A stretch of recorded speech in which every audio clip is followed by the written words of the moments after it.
Bismillahirrahmanirrahim. Assalamualaikum warahmatullahi wabarakatuh. Alhamdulillahirabbil alamin. Wassalatu wassalamu ala Rasulillahil karim nabiyina Muhammadin sallallahu alaihi wasallam wa ala alihi wa sahbihi wa man tabi'ahu hudahu ila yaumil wa ba'du. Kaum muslimin rahimakumullah. Ibnu Rajab Al-Hambali di dalam kitab Lataiful Ma'arif fima di mawasimil 'am minal wadhaib menjelaskan bagaimana kita sebagai kaum muslimin menyambut 10 malam terakhir dengan sangat luar biasa semangat sebagaimana Rasul sallallahu alaihi wasallam dahulu. Ketika kita menyebut 10 malam terakhir ini ada ikatan yang kuat dengan kita sebagai kaum muslimin. Tentu semangat yang kita miliki ini mari kita luruskan supaya tidak jatuh pada hal-hal yang tidak benar. Kita ikuti bagaimana Rasul sallallahu alaihi wasallam menghidupkan 10 malam terakhir. Kaum muslimin rahimakumullah, Rasul sallallahu alaihi wasallam ketika memasuki 10 malam terakhir sebagaimana yang dijelaskan oleh Aisyah radhiyallahu anha, kana Rasulullah sallallahu alaihi wasallam idza dakhala al-ashru shadda mi'zarahu wa ahya lailahu wa ayqadha ahlahu. Bahwa Rasul sallallahu alaihi wasallam ketika masuk 10 terakhir dari bulan Ramadan, beliau syadda mi'zarahu, mengencangkan ikat sarungnya, kemudian menghidupkan malamnya dan membangunkan keluarganya. Tambahan pada hadis yang lain dari Aisyah juga bahwa beliau mandi setelah maghrib, antara 2 isya atau setelah maghrib sebelum isya, kemudian beliau sallallahu alaihi wasallam juga pada malam 10 terakhir itu melaksanakan i'tikaf.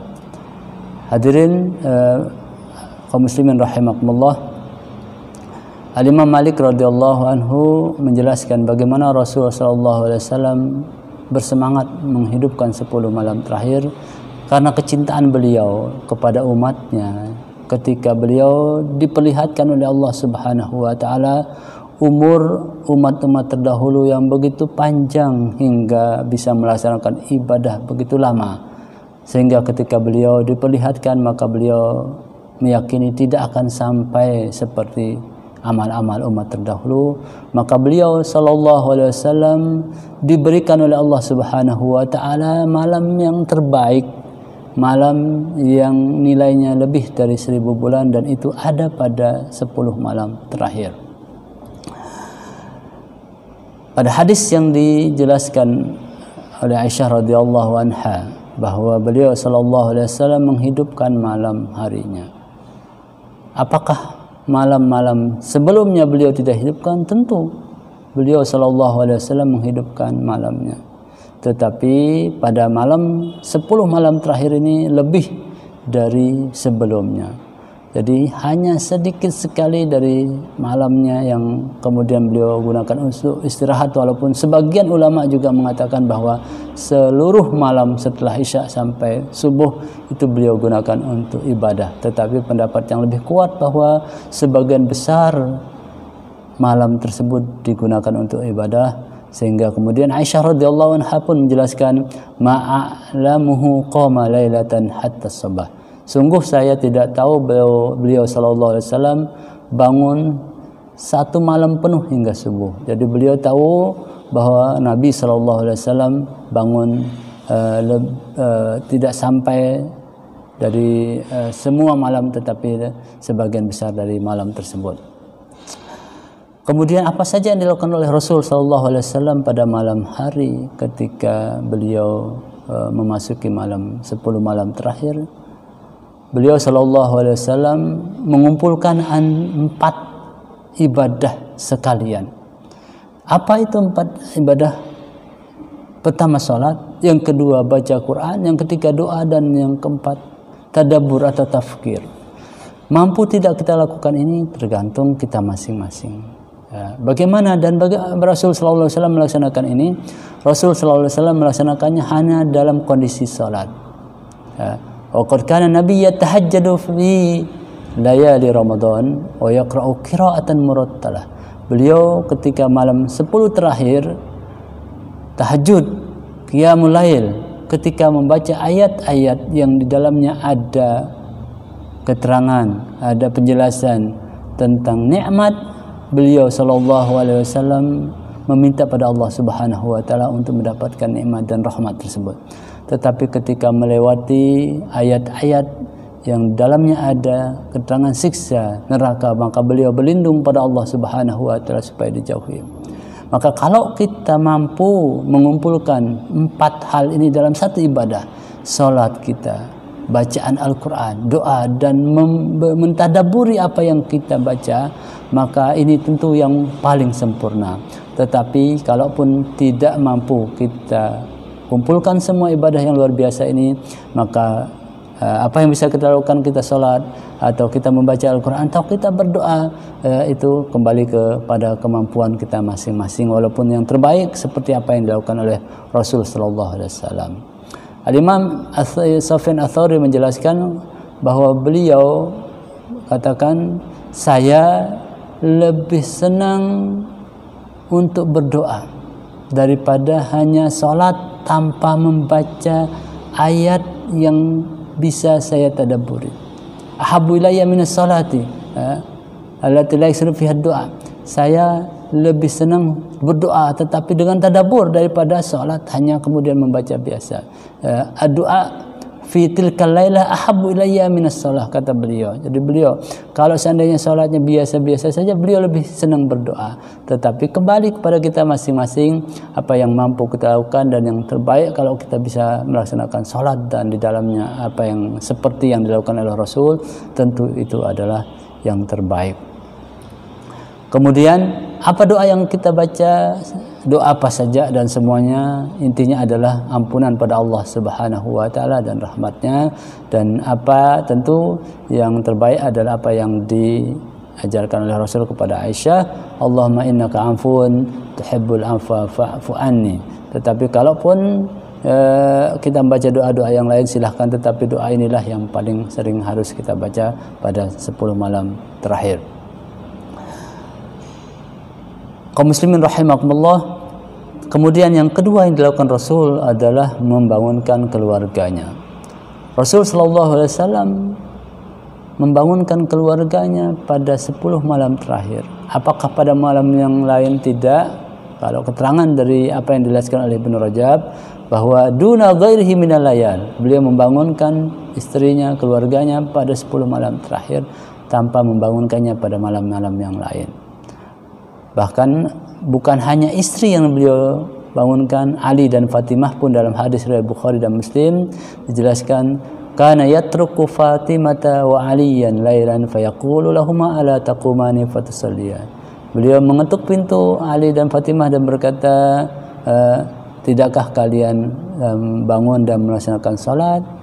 Tidakkah kalian bangun dan melaksanakan salat? Dan begitu juga para ulama-ulama terdahulu, beliau membangunkan keluarganya untuk melaksanakan ibadah salat. Di dalam kitab Muwatta bahwa Umar bin Khattab radhiyallahu anhu, beliau melaksanakan ibadah sampai pertengahan malam. Kalau sudah masuk pertengahan malam, beliau kemudian membangunkan keluarganya dan mengucapkan as-salah, as-salah, sambil membaca di surat Thaha ayat 132, a'udzubillahi minasyaitonir rajim, wa'mur ahlaka bis-salati wastabir 'alaiha. Jadi perintah kepada kita untuk membangunkan keluarga kita untuk salat sambil kita untuk bersabar untuk membangunkan keluarga kita. Kemudian seorang ulama juga menjelaskan bagaimana istrinya kalau terlambat bangun malam, ibadah malam, beliau mengatakan, qad dhahaba al-lailu wa baina aydina tariqun ba'idun. Dia berkata, sungguh malam sudah lewat, sudah berlalu, sementara jalan ini masih jauh. Wa zaduna qalilun, dan bekal kita sangat sedikit.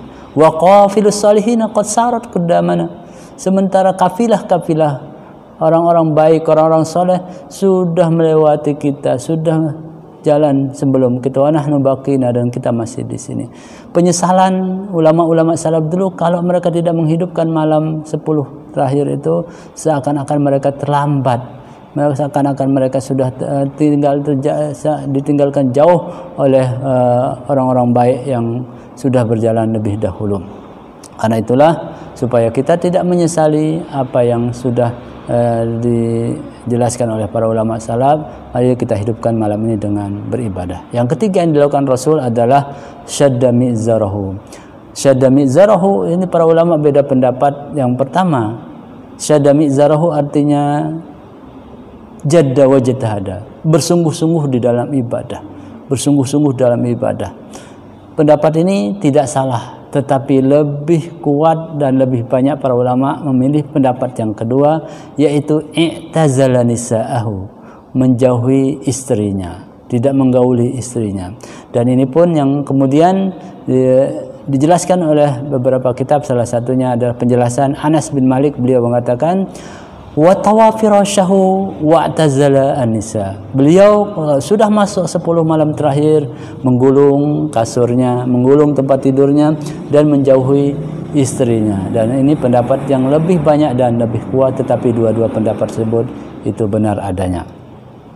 Yang keempat yang dilakukan Rasul SAW dan para ulama-ulama salaf adalah ketika berbuka takjil silahkan, tetapi setelah itu beliau sallallahu alaihi wasallam tidak makan besar, ataupun kalau kita memang berat tidak makan besar, tidak makan banyak, tidak makan besar. Rasul sallallahu alaihi wasallam tidak makan besar, sebagaimana yang diriwayatkan oleh Ibnu Abi Asim dari Aisyah radhiyallahu anha, kana Rasulullah idza kana Ramadan qama wa nama fa idza dakhala al-ashru shadda al-mi'zar wajtanaba an-nisa wa iktasala bainal adhanaini wa ja'ala al-asha'a sahuran. Dari Aisyah, moga-moga Allah meridainya, dijelaskan bahwa beliau sallallahu alaihi wasallam menjadikan al-asya, makan malam pada malam Ramadan atau 10 malam Ramadan itu sahuran, pada waktu sahur. Jadi tetap takjil tetap dilakukan, tetapi makan besarnya beliau lakukan pada waktu sahur. Hadis riwayat Ibnu Asim. Kemudian yang terakhir yang dilakukan Rasul sallallahu alaihi wasallam untuk menyambut 10 malam terakhir, terutama tentunya adalah malam-malam ganjil, malam-malam Lailatul Qadar, adalah mandi pada waktu antara maghrib dan isya.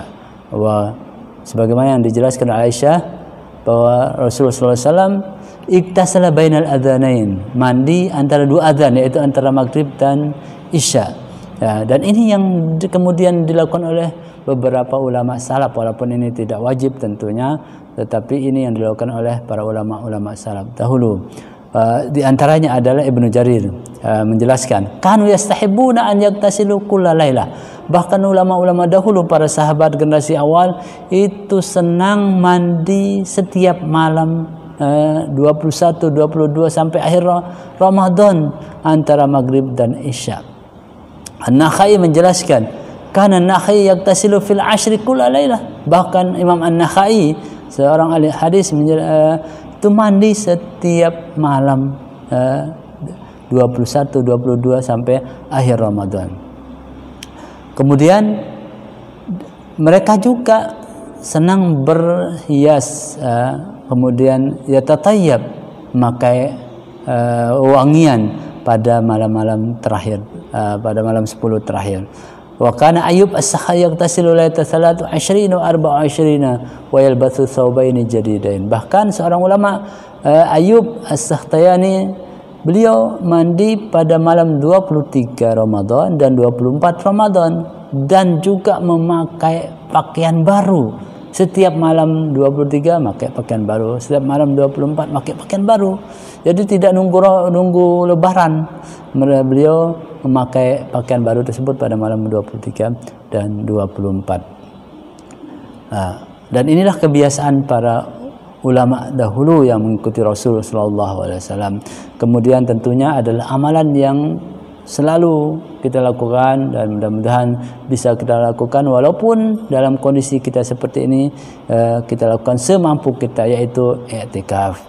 I'tikaf pada malam 21, 22 dan selanjutnya sampai akhir Ramadan, semampu kita lakukan, karena Rasul tidak pernah meninggalkan i'tikaf pada malam 10 malam terakhir hingga beliau meninggal dunia. Apa yang mampu kita lakukan sekarang, karena di masjid mungkin tidak bisa kita lakukan, maka kita lakukan di rumah sambil berharap pada Allah, semoga Allah Subhanahu wa taala menerima i'tikaf kita. Karena kondisi seperti ini kita tidak perlu berdebat apakah sah atau tidak i'tikaf kita di rumah, bagaimana nilai dan lain sebagainya. Kita hanya berharap pada Allah dalam kondisi seperti ini. Semoga i'tikaf yang kita lakukan, semoga Allah Subhanahu wa taala menerimanya, hingga kemudian Allah Subhanahu wa taala menganugerahkan kita Lailatul Qadar yang nilainya khairun min alfi syahr. Inilah yang dilakukan oleh Rasul sallallahu alaihi wasallam dan generasi yang terbaik yang insyaallah bisa kita lakukan. Tetapi dalam kaidah, kalau kita tidak mampu lakukan semuanya, dalam kaidah dijelaskan ma la yudraku julluhu la yutraku kullu, apa yang tidak mampu kita gapai sebagian besarnya, maka jangan ditinggalkan keseluruhannya. Mari kita sama-sama beribadah pada Allah Subhanahu wa taala